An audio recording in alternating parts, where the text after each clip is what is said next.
What is going on, hobby family? It is your boy K-Dub, and this is K-Dub's High Five. 5 rapid fire questions with your favorite hobby faces. And today it's not only one of the hobby favorites, but one of my favorites. He started as a Twitter rival, turned to a Twitter friend, and now a real life friend, teacher, educator, author, writer, newspaper interviewee, collector, Mr. T Cove at T Cove Cards 11 on Twitter. How are you doing, bro? Doing well, thanks. I appreciate you having me on. Well, I appreciate you joining me, man. It's been a long time coming because you and I have been doing this Twitter thing for a lot longer than a lot of my friends. So it's a good thing. So how it's going to work, man, I got 5 hobby-related questions, either about you or the hobby in general. I'm going to throw them at you one right after another. You ready to take on the high five? I'm ready. All right, first question. Usually it's about your Twitter handle, but yours kind of speaks for itself. I know that you're a giant fan of the Green Bay Packers, and I got to know, how did that become the team that you live and die for? All right, so 1989, they had this guy named Don Majkowski playing quarterback for him, and they had this guy named Sterling Sharpe playing wide receiver for him. Okay. And I hated the 49ers because they were kind of the Patriots at that time, and everybody hates the successful teams, right? So in 1989, the Packers go out there and they beat the 49ers. 49ers went 14-2 that year, but the Packers beat them. And I was like, look at this long-haired, kind of crazy quarterback guy, you know. I'm 10 years old, and like, this guy's awesome. This is amazing. Sterling Sharpe, he's awesome. And they go out and beat that juggernaut 49ers team. So I was like, all right, I like these guys. And then they went 10-6, but missed the playoffs that year. So I was like, oh man. And then my family that lives out in Wisconsin, when they found out I'd started rooting for them, they're like, oh, hey. And, you know, kind of talked to me about the history of the team. Yeah. And then I went from, you know, loving that long-haired quarterback to just loving the history of the team. And I just kind of stuck with them, even though they had a couple of rough years between them then and when Favre came along. Yeah. But the history of the team, the fun of that 1989 team, they had a bunch of comeback wins. They call them the cardiac kids and all that stuff, and just kind of stuck with it. I love it, man. I love it. And you Packer fans, you are faithful. So I can imagine that your Wisconsin family was jumping for joy. So you guys stay true to one another. That's for sure. Yeah. All right, man. Next question. I know you're super active in the hobby, super involved in the hobby, been in the hobby for a long time. Who would you say have been some of your biggest influences in your own personal collecting or your hobby journey? This was a funny one because I read it and I was like, man, I'm not sure how to answer that. So I kind of have multiple answers. All good. The first one is my older brother. And that's going to sound funny because the man hates sports. But when he was a kid, he had all these old football cards. And when I was just starting to collect as a kid, he decided to give all of his to his buddy instead of me. And I was like, what? So I kind of made it my mission to get more cards than him and, like, you know, rub it. But he did not have any interest in sports. He had moved on to cars and hunting and just was being a jerk. And so I kind of I kind of went, all right, I'm going to get all of them then. If you're going to give those away, I'm going to get all the rest of the cards out there. Yeah. And every time I saved up a little money, I grabbed some. And then number 2 is my LCS owner. When I started to get back into cards in real life in 2004-5, I think, or 2003, because it was Eli Manning's rookie year. Of all people, right? I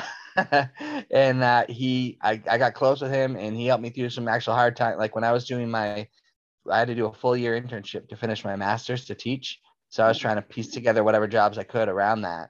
And he said, come on in here, work whenever you can. You know, I'll pay you. We'll help you out. I ended up spending as much as I made most days, but you know, my collection grew then, and then I got out of it a little bit right after my daughter was born, and found this Twitter community through Stroker Ace Kid, of all people. I was following him for NASCAR stuff. Then I started seeing him show some cards, and I was like, man, I kind of miss cards. And so I started grabbing some more cards, following some people that he interacted with, and it just kind of grew from there. So. I love it, man. I love it. Yeah, I'm sure your LCS owner, when he hired you, was like, this guy might spend some money back at the shop here. So that's genius business right there. Yeah, there were nights there were days I'd work 6 hours and leave owing him money. And I'm like, why do I keep doing that? not the point of this. He's trying to help me during a rough money time. So Oh, I love it. I love it. All right, man. Well, let's get to the cards. I think I have an idea of what might be coming here, but what is the Grail card for T Cove and why? well, yeah, you had a cheat sheet on this because you asked that question a week or so ago. But my Grail card, and I didn't think it existed until that thread you started, Yep. was the Curly Lambeau Vince Lombardi dual cut auto out of the 2017 certified cuts. I mean, as you know, I collected a ton of that set, and I was chasing that card like constantly. Okay. Back when that 2017 certified cuts was $99 a box. A little different time. Well, yeah, a little different, a little different. Couldn't quite find it for that nowadays, but Yeah. and I had convinced myself that Panini never made it. They just put it on there to bulk up the checklist, and then there it is popping up all over the timeline when you posted that the other Oh day. yeah. Like, I had no idea, man. So what makes that the card for you, man? Well, as I mentioned, the Packers' history is part of what kind of kept me on as a fan. You know, not a lot of 10-year-olds stick with a team. They kind of tend to bounce around a little bit, but Yeah. Just the history of that team, just, Yeah.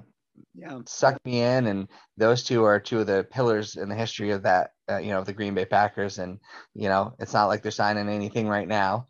So having something where you could get a dual autograph of those two guys is that's a dream.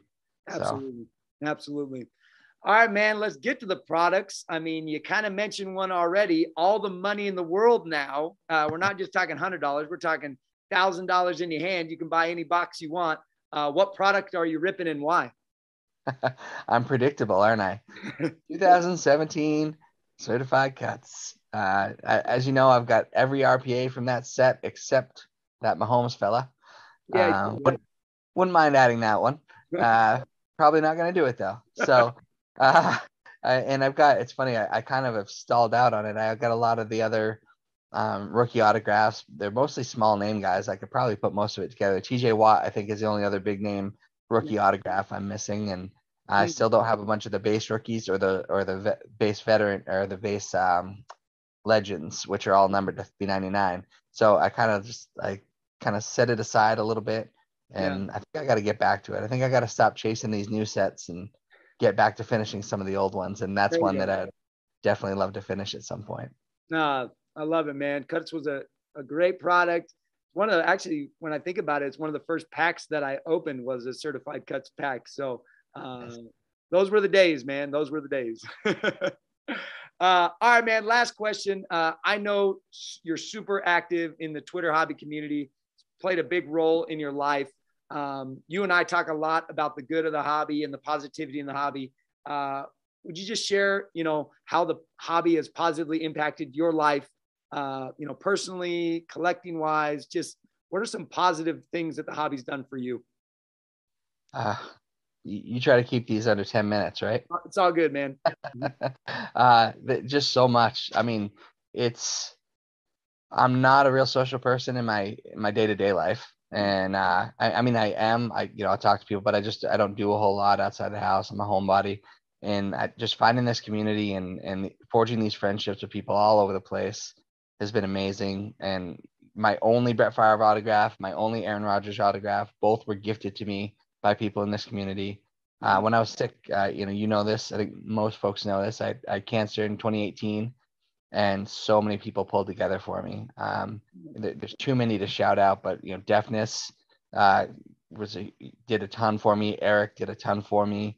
All of you guys just kind of pulled together and helped in so many different ways. And Nate Huff has stepped up to support me in a lot of ways. And I didn't even know him yet at that time. He's just continued to do some great stuff for me. So and I'm sure I'm missing someone, and I apologize, but just the outpouring of support, the sharing of my story before, during, and after, the Brett Favre autographed helmet that Chris Blanton hooked me up with during that time. The Buck City Break guys, before I even knew them or had ever interacted with them, sent me an autographed Davante Adams jersey. So like all these people that I'd never even met or interacted with just stepped up in different ways. I'm going to get a little choked up, so I apologize. But it's all good, man. And that's, for me, that's what the community has always been about. And that's why, I try to do stuff, even if it's for somebody I don't know. try to jump in if I can, because they might become a good friend. You know what I mean? You don't know what the next step is going to be. And if you shy away because you don't know somebody, then you might be missing out on, your next good friend. And I hate to see that happen. So. Absolutely, man. I love it. I love your story. I know that I've shared that with you. I've shared it publicly.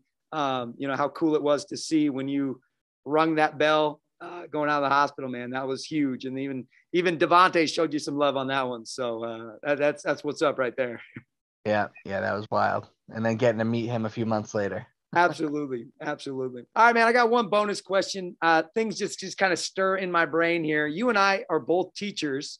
And one of the most common professions that I see in the hobby, or the hobby community on Twitter anyway, is teachers. What do you think it is about educators and the hobby that kind of come together there? I mean, do you think there's a connection there? Or is it just kind of random? Or do you feel like teachers and the hobby kind of go together? Why? I think there's a few reasons, and I think it varies by personality a little bit. I think a lot of us, and I think you and I both fall into this category, part of the reason we like hanging out with kids is we're still kind of kids ourselves. And part of that is, collecting and the sports and all of those things, and, talking smack about our teams. And my students love getting into that stuff. My students who are sports fans. Absolutely. I think there's an element of that. And then I think there's the element of kind of the oversight and organization that comes with having cards is not dissimilar from some of the things we have to do as teachers, managing and coordinating and all of that. And I think that you have to have a certain kind of personality to really enjoy that. For sure. And I think that comes with cards. But unfortunately, my card organization is about the same as my teacher organization. And both could use work. But I think those are a couple of the things that make that a connection. That makes total sense, man. My brain is on the same thinking line as you there. So, all right, man, that is all I got. We're finished. We got a high five at the end of the high five. Throw it up. Boom. I appreciate you joining me. All you Packers fans, get on Twitter at TCoveCards11 and collectors. Follow my dude. You can also follow me if you're bored at Mr. K-Dub. Always remember, be the good in the world. I love your story, man. I'm thankful that I had an opportunity to kind of let you share it a little bit, and appreciate you joining me. Y'all take care, and we'll see you next time on the next High Five. This is a demo sound of freeintromusic.com.